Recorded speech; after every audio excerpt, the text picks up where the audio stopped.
My steps are solid, but I go slow. I can't face falling down, 'cause I fall too low. Just taking it easy, stop for the night. It's a long, long journey that just doesn't feel right. Oh, lend me some time. I'll pay you back when everything is fine. Life right now has no rhythm or rhyme. That's how I have to teach myself to sing melodies to like find the note on the neck and then play it. Every once in a while, there's a song where I'm like, someone will be playing the progression. I'm just like, I do not know what the beginning note is. Like, I just like can't hear it. Yeah. All right, you tuned up? Yeah. I'm tuned up. I have to do the geeky intro, which is always awkward when I'm sitting in a room with a person. Should I close my eyes? No. But hi, this is Todd A. Okay. And I am sitting with Briana Harley. And this is the first episode of a podcast that I'm calling Playing Along, where my guest is going to teach me a song. So Briana's going to teach me a song today of hers that she wrote. And you know, in my email, well, thank you for being here. Hi. In my house doing this. Sorry, Here the I intro am. goes on so long. It's fine. So when I was emailing you, I was about, in my email, I typed out the sentence like, thanks for being the lab rat in this experiment. Something like that, yeah. And then I realized like, no, I'm the lab rat and my guest gets to be like the mad scientist kind of thing because I'm the one that you're experimenting on. Because, That's true. I did get in here and asked you like which song, how far are we willing to take this? Like chill song, hard song? Yeah, you can super embarrass me because the whole point of this podcast, well, one of the many points is that like I've never had like formal music schooling. It's all been like just rock and roll kind of punk rock stuff. Yeah. Where but when I was a kid, I read Guitar Player magazine and Guitar World and stuff, and I would pick up like little things and sort of try to put the theory together in my head, which never made any sense. And then I had a friend who became a music professor, and I ran things by him. So That's actually super cool because I feel like a lot of people in like rock and roll scene are just like, who needs right theory type thing? And I come from like academic music backgrounds, like classical and new avant-garde composition, but also play this like punk rock scene, and there's this weird dichotomy. So this would be fun. Maybe I will choose a different song. Oh really? No, I mean feel free to mix it up on me. That's fine. We'll so I start easy. I don't even really know the song that you've chosen, but Yeah. you did kind of play through a couple. I played through a little bit Okay. just for levels, right? I'll start there. Maybe Okay. next time around we'll choose a harder Okay, one. and you've picked a song in the key of A, which I don't know very well on ukulele. Right. So that's like fun. yeah. But it's got 3 simple chords. It's 3 chords. We all got this. So going back to like the whole theory thing, this makes me wonder if I'm telling you chords, should I say like A, D, and E? Because in my mind, I want to go like either 1, 4, and 5, like the Roman numeral things, or even like tonic, dominant, subdominant. Well, so that's a great question. I'm glad. Or that's a great way to bring that up because that's one of the things I wonder about is like how people Communicate depending those on things. yeah, exactly. Depending on your amount of like I don't know how much you sound like a snob about it. Right. I could think about that all the time, especially teaching, because I have a lot of people like learn my songs all the time, and I'm always like, how do I communicate the best way when I have this, theory in my head, and I want to be like, key of A, it's 1, 4, and 5. Like, and some people don't get that, so I'll shout them. We'll see what happens. I'll shout them out. Okay. Well, let me ask you, when you play in a band that is sometimes called Sally Mae, depending on the configuration of people playing with it. Yeah, definitely. So if you're teaching a song to them, how do you guys bring in songs? Because you all write. Okay, right. So I'm probably the one who writes the most. I will record, anytime I write a song, I like immediately record it, mainly for my own purposes because I'll forget it the next day. So even if it's just like on my computer, record just like this, guitar and singing at like 2 a.m. probably, and then I send that recording to whoever is playing with me. Now, people who play, I play 3-piece majority of the time, so people that play bass with me don't normally have a lot of theory training. They're more by ear, which is why I send the recording. Yeah. Or I'll write out like the root notes, Okay. So that's what I'll do with them. And then drumming is just like, I'll tell them the feel or the style type of Gotcha. thing maybe, or just be like, make it up. We'll see. So that recording you sent out is like bare bones demo, like acoustic guitar and vocal maybe? Yeah, definitely. So that's when I like barely write a new song. When I have things, I have my album, and when I'm doing songs of those and it's like a new person learning, then I will send like the full recording of the albums, and then the already like published songs I have like lead sheets for. Oh, okay. Yeah. So. All right. So. But this, way different. Just talking. Oh, okay. Yeah. So that's interesting because I don't know. There's so many different ways to do it, but I actually made sure that I had like pen and paper here to write down because I've recently learned some songs with Alan Morris, and I had to sit down and like sort of write the arrangement down for his song, so I would remember like where to go. Yeah, that works a lot. Yeah. And I didn't write the chords and changes in it. I just wrote like the arrangement, like chorus 4 times and this. Yeah. And then I found like when he left, I was like, wait a second, what key was that in? You know, and I had to like listen to the recording and work backwards that way to go like, oh, right, okay. That makes a lot of sense because when I do, like after I send a recording type of thing, I will have people ask me like, how long is the verse for? It's like 4 times or 6 times or, so that's what I didn't really think about it. It's weird on the opposite end of like, I know the song because I made it from the air. Yeah. So it's like, I don't think about it, but like having to actually think about it is interesting. All right. So how are you thinking about this one? Okay. So this one, I consider this my jam song, my old white man jam song. I'm an old white man. So there we go. Perfect. Okay. Chosen for the audience. Key of A, pretty simple. It is your basic stepping stones of pop music chords, 1, 4, 5, tonic, subdominant, dominant. So we have A, D, and E, and it will like never go outside of that. The most like interesting thing you'll hear is like when I play D, I'll have F sharp in the bass. Right. But that's it. So the only thing is that it changes orders. So the verses start on the tonic, A, and then it goes to the 5, E, and they're all about, I think, a measure each, going down, 2, 3, E, so a measure each for me, and then up to D, leads me to, and then these are half note each, so A, 1, and then E, and then back to A, so that's the whole verse. So a measure on A, measure on E, measure on D with F sharp in the bass. That's nearly impossible on ukulele. And there's already an F sharp in there. Yeah, it's fine. It's there. That's about ours. And then so those 3, everything. Yeah. So I guess each phrase of the verse is 4 bars. First 3 bars are whole notes, quote unquotes. And then half notes on A and E. Okay. 1, 2, 3, and then that is a little push. So it's more like, sorry. Now that we're getting to the point where I'm going to have to start writing this down. Okay, that's okay. It's weird now that I'm thinking about it. It like the music's like popping in my head. So I was like, that part's a little push. So I'm like thinking in my mind, it's actually like a dotted quarter note to an eighth tied to a half note. I know. So that's me. Just right. So right past my in head. like rock terms, it's just like syncopated. It's pushed a little bit. So like going down the only road I know leads me to a place I don't wanna go, rather than like don't wanna go. Yeah, exactly. 1, 2, and. So it's on the and, the little syncopated part. I guess that was wrong. 1, 2. So actually. Sorry, I won't talk about the sheet music. I was thinking about it in my head. I was looking at the notation in my head. So yeah, just a little push D. So yeah, that's the verses. I think that happens 4 times. And then the song actually starts off very, what's the word I'm looking, like, oh my gosh, I'm thinking in musical terms. Now I feel like a nerd. No. This is a podcast to nerd out on. Okay. Yeah. It's like really rubato. Okay. So it's not timed. Even like when I recorded it. Okay. I didn't do this part with the metronome in the recording. I like started the rest of the song with the metronome, and this whole first verse is just like me being like angsty about life. Okay. So why don't we go through like a verse? Yeah, of course. Okay. So we'll start at the second verse where the tempo actually starts. Okay. And I'll sing that a little bit and try to shout out at the same time. Okay. So start on A. 1, 2, 3. I've crossed over rivers. Yeah. Roll through the plains, E, up to D.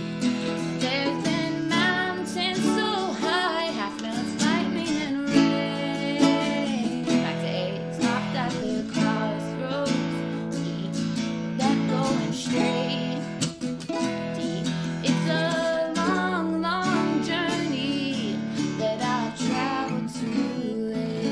Gotcha. Okay. So that's the end. I figured it out now that I've sang my verse. I know what it is. It's 2 phrases. The second phrase does A, E, A. Okay. Yeah. So those are the verses. We have the first verse that's rubato. Then there's the second verse like that. The tempo kicks in 2 times around. And then the chorus, same chords, different order. We're going up to like the subdominant D, Okay. which is actually like theoretically a very strong pop music choice, is to like go to the subdominant on the chorus. Yeah. It's like, oh, a change. I don't know. I love the way that's a great thing to point out, and that's Yeah. like a thing that I've wanted to talk about and point out in like music columns I write and stuff, because Yeah. it's such a like really tiny change, and the way I always describe it is going to the 4 chord. Yeah, going 4, yeah. which is the subdominant. Yeah. But like when you, it's a really weird like If you ever, mood. yeah, if change. you really want like an emotional like song that's, especially like life songs that Yeah. are like, I don't know, a change, like I was born by the river, that's all like starts on the subdominant, you know, Yeah. like anything that you want it to be emotional, start on the 4. Ooh, such a good, and it's, Yeah. So now we're in the chorus. We got our own. We're getting emotional. So Okay. So yeah, starting, and then I think it's just a verse, or a verse, a measure each. Oh, let me D, then to A, lend me some time, and then to E. I'll pay you back, and back to A. When everything is fine, I'll measure back to D. I was scared, so I got up and A, then E. I'm still searching, just lend me a hand. Perfect. And then so for that turn around, so that's the end of the chorus, but then I go back to E to turn around back into the verse. So lend me a hand, 2, 3, 4, and then back to E. And then I pause. So that's 3 beats. Like pause, do. Then I'm ready for the next verse on A. Oh, okay. So you just do a 3 and then Yeah, exactly. one So it's just a beat, turn. Yeah, it's just like a turnaround. So the chorus is D, A, E, A 2 times through, and then a little E as a tag to turn back to the verse. Okay. And that's the entire song. So Okay. if I put it form-wise, it's opening rubato verse, and then tempoed verse, 1 chorus, 1 verse, and then double chorus at the end. Okay. I believe I have a tag at the end as well. Oh, let me run through it. Let me some time. I'll be back when everything is fine. To the second chorus. Life right now has no rhythm or rhyme. I'm still searching, just lend me some time. Yes, so then after the second chorus, there's a small tag. I'm still searching, up to D, but I'll be alright. To A. Again, another emotional, strong cadence. Or, how do I define cadence? Ending of phrase? And right? You've lost me there. Lost but me yeah, at yeah. cadence. Cadence is like, you have a progression, and the end of that progression, like the last 2 chords of that progression, is the cadence of like how it ends. Okay. So you hear them all the time. So like 4 to 1 is a cadence. It's called a plagal cadence. If anyone wants to know. Okay. Yeah. And then other thing, like if you ended a song, a lot of people go 5-1 EA type of thing. Yep.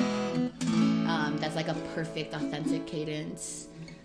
If it's in reposition. One of my favorites, which is still technically a plagal cadence, but they also call it like church cadence, is when you go 4, minor 4, and then to the 1. Yeah, you're aware. You're aware of that one.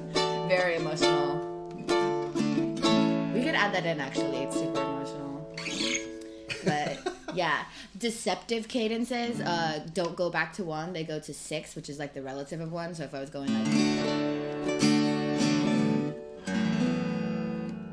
So it kind of has that like... Are you playing like a 7th there? Or Oh, I was, yeah. That's because I'm lazy and I don't like to play the full chord. Oh. of F sharp minor, yeah. Yeah. All kinds of things. It ends on a 4-1 little tag. That's the... Did you want to write anything down for form? I'm gonna try to wing it. I know the form, so it's Okay. like rubato verse, verse, chorus, chorus, and Tag. then cadence. Yeah, Yeah. tag. Cadence, tag. Okay, cool. Should I do this and like try to shout things out? You just want to follow along? I'm good at following this. What Okay. I'm wondering is like, so is there like, so if you were teaching this to someone like me, How I am. which you are doing, would you want me to play something other than chords on that? Because I've got chosen you. an Like instrument that's not exactly like a strong rhythm Arrangement instrument. type thing. Yeah. I would say so. If I'm thinking like arrangement, then I would do that rubato verse by myself because I said there's opening, and then come the tempo, I would have like ukulele's so interesting. I think for the I don't know if I would want it in second verse or first verse. I think like the arpeggio type thing, which I heard you do in a little bit, would be really good for the verses, or even just like filler, like solo lines at the end of the lines. Like I've crossed over rivers, drove through the plain. Yeah, there's been mountains so high, lightning in me. Yeah, maybe we'll do that for second verse. It's a little bit fancier. Okay. Yeah? So first verse we can just do like cool arpeggio-y things. Okay. Now I'm gonna write down. Now you're gonna write down? Okay, yeah. Now you're gonna write. I like that this is part of it. It's not just knowing the chords, it's like creating an arrangement. So Yeah, I mean, I don't want to just play. I mean, I'm happy to play rhythm, but I would choose another instrument if you wanted me to just play rhythm. Right. Okay, so you're gonna. I almost called it the rubato verse, but that's close. I'm gonna put emo. Yeah, that's even better. That's a better way to put it. So when the tempoed verse comes in, is that where you want me playing like, arpeggios? So arpeggios. If people don't know, arpeggios is basically just a broken chord. So like chord, arpeggio. Yeah. Yeah. And then for the chorus, I would think, I don't know about like, because I'm already doing this like very folk strummy rhythm, but if like maybe if there's accents to do and strums like oh let me.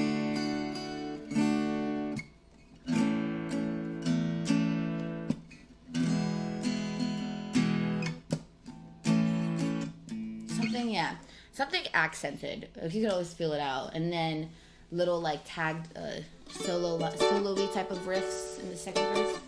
Yeah.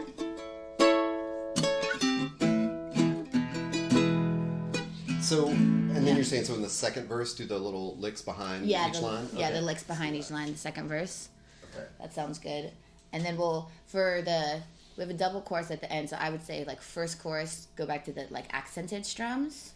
Okay. And then second chorus, you could just like solo over it. Especially if you listen to the recording. I told you this is old white man rock. This is the theory of this song is if I was at a get together with like 55 and above old white men who played guitar their whole life, they have a great habit of just like playing solos over other people's things while they do things.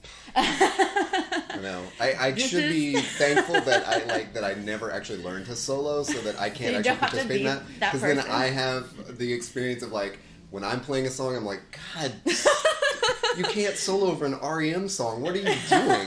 See, you know exactly what I'm talking about. Anyway, this song is to fulfill their needs, so I can still play my songs and they can, have fun with their soloing. So yeah, last chorus, old white man solos, and then there's the tag. So yeah, let's just take it through and let's see where we go. Okay. This is "Lend Me Time" by Briana Harley featuring Todd A on ukulele. Going down the only road I know leads me to a place I don't wanna go, but I've tried before this time. I can't stray from my path, I just stay on the line. My steps are solid, but I go slow. I can't face falling down, 'cause I fall too low. Just taking it easy and stop for the night. It's a long, long journey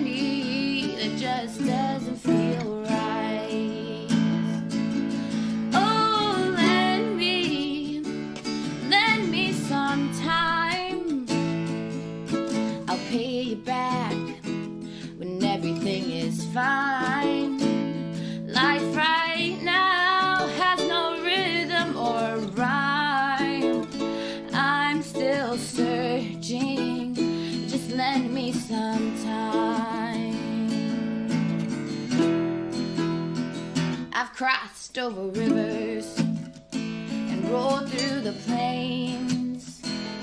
There's been mountains so high, lightning and rain. Stopped at the crossroads and kept going straight. It's a long, long journey that I've traveled too late. Oh, lend me a hand. I'll hold on tight for as long as I can. I was scared, so I got up and ran.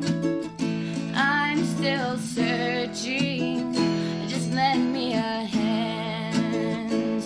Oh, lend me some time.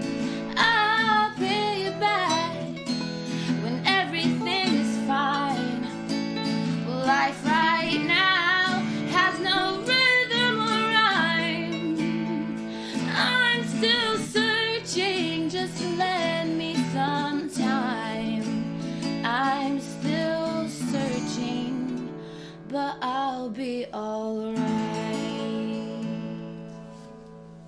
That was it. We did it. We made it through. That was awesome. Thank you. That was like a... Did you feel the old white man in I you? did. Like, I did. I tried to channel him, but I should have gotten out the slide or something. right? Really, Yeah, really definitely. You blues it need up. like a big white beard and like a hat as well. Yeah. That's how I picture it in my head. Yeah, that was not half bad. I thought that was a pretty chill tune. Yeah, I think it's so weird to do this, especially to record it, because Right. if we were in a band learning this song, we would be we would just run through it over and over and over. So I would get to hit a lot of notes. I can't believe I said that. My whole point was like not to swear on this. I'm gonna bleep that out because I want my do niece it, and yeah. nephew to be able to listen to this. You should have told me too. I'm surprised that I haven't said anything either. Okay, now Yeah, I know. it's clean from now on. Yeah, I mean, you can hit a lot of bad notes like as you run through it trial and then error. figure it out. And one of the most difficult things for me, not having grown up like soloing or knowing how scales fit together and stuff, is that I'll sort of like get in a groove of like, oh, this lick is gonna sound great. Like I figured this out last time, and then I'll hit it on the wrong chord or something, and it's like, right. oh, you can't. Yeah, don't do that note on that chord. Yeah, or there's no whatever. rehearsal here. It's just Yeah, going for it. yeah, exactly. I mean, we could keep doing this all afternoon, but it would Cut and paste. They'll never know. Nobody would want to listen to that. And the other thing I was thinking about is that, especially when you're playing acoustic, is that it's so much like a less is more kind of thing. Right. Like if I try to do anything stupid Yeah. and wanky, it's just gonna, it's gonna It sound is. stupid. So Yeah, it's gonna sound stupid and wanky. yeah, cool. Well, I thank you for doing this. Thank you for letting me be your lab rat. That's this right. morning. Opposite. Thanks for having me. This is super fun. Yeah. So where can people find you and follow you and hear your music? I'm super Briana Harley at everything. That's all my handles. I spell my name. I'm named after my dad. I'm Brian with an A, Briana. Yeah, one N. One N. I know it's like kind of weird. It's becoming more popular these days. Briana Harley. All my handles are brianaharley.com if you wanted to see everything that I do, which includes my like new music compositions. Cool. Very avant-garde. And then I'm on Spotify. I'm on iTunes. I'm on Bandcamp, brianaharley.bandcamp. I just released my album in October. It's called Better Late Than Never because I should have done an album a long time ago. That's literally why. Was that really like your first kind of solo That's my first like release? solo full okay. album. It's 10 tracks, 11 tracks. One of the two. Wow, But they're okay. like, yeah. Aside from that, I've only done like acoustic EPs type of thing, and never anything released like on iTunes or that type of thing. Very Only cool. things that like I've had pressed and sold at shows. Yeah, exactly. Or like download codes, but things that are like published through BMI and it's on Nice. the So and it's really just like I've had all the songs on my album actually is like nothing I've written recently. There was one song, the last track that I wrote last year while I was recording. And it's the only recent song. Everything is from when I was like 15 till like now because I've just like had this plethora of songs that just like gather and gather. I'm like, I got to do something with these, even if it's like here it is, now it exists, and I can move on with my life. Exactly. That's exactly what I was going to say. Yeah. You just got to get those out. Just publish it and get it done with. Put it behind you. So now I can move on with my life that's taken care of. Cool. Yeah. So I have no idea when we will actually publish this podcast, but what do you have coming up? Like, do you have shows you want to promote or anything like that? Well, if we don't know when. April. Let's say, like, if you've got April 2017 dates. I'm actually, this is like really weird. I'm a little bit on hiatus from rock shows because I am graduating grad school and working towards a master's thesis recital. I know, it's very fancy. So it's still music, just a different kind. So if anyone wants to hear like really weird and scary music, that's, I kid you not, like it's scary. Like I've had like my young cousin came to a recital once and she was like, I don't know, 6 and she like cried. Like it sounds like horror film music. It's really weird. Or if you're like these are like life goals. That's amazing. I want to write horror film music like that. Yeah, it's good. Or like performance art that's like edgy on purpose. Yeah, those are my things. But that will be happening in May. And if you follow me on the internet everywhere, the Instagram and the Twitters, then you'll see all my things. And I'll be doing videos, and I will be having a video coming out soon, actually, now that I think about it, to match my album. All right. So I'll look for that. Thank you definitely. so much. I'm gonna hit stop recording now. Hey, this is Todd A. Thanks so much for listening to the first episode of Playing Along with my guest, Briana Harley. I really want to thank Briana for being the lab rat, whether she acknowledges it or not. And I wanted to tell you now where to find this podcast. So I run a podcast network with my friend Taylor. It is there.network. So you can type that into any browser, THERE, like the place there.network, not .com, not .net. .network is a new thing, just to confuse you. Go to there.network. You'll find Playing Along. You'll find the preview episode, this, and more details. And you will also find how to subscribe to this through iTunes or Google Play or Stitcher or whatever like that you want to know about. And if you go to my Patreon, which is patreon.com/HeyToddA, you can become a patron of all the creative work I do for as little as $1 a month. And if you kick in at least $1 a month, I'm going to give you access to special bonus episodes and features for Playing Along. For example, Briana and I ended up playing that song a second time and talking a little bit more about it. So that's now a bonus feature that my patrons get. Again, for as little as $1 a month. That would be very cool. You'll help support the show and a bunch of other work that I do. And you can find all about it at patreon.com/HeyToddA. If you're not familiar with Patreon, it is a way for artists and musicians and writers and everybody to gain patrons who just sign up for a monthly donation to that person. And it is Patreon, patreon.com/HeyToddA. Follow me on Twitter at HeyToddA. You will find out when the next episode of Playing Along is coming up, as well as episodes of The Todd and Taylor Show and other There.network features. So thanks very much for listening again. I'm Todd A., and I will talk to you soon. Bye.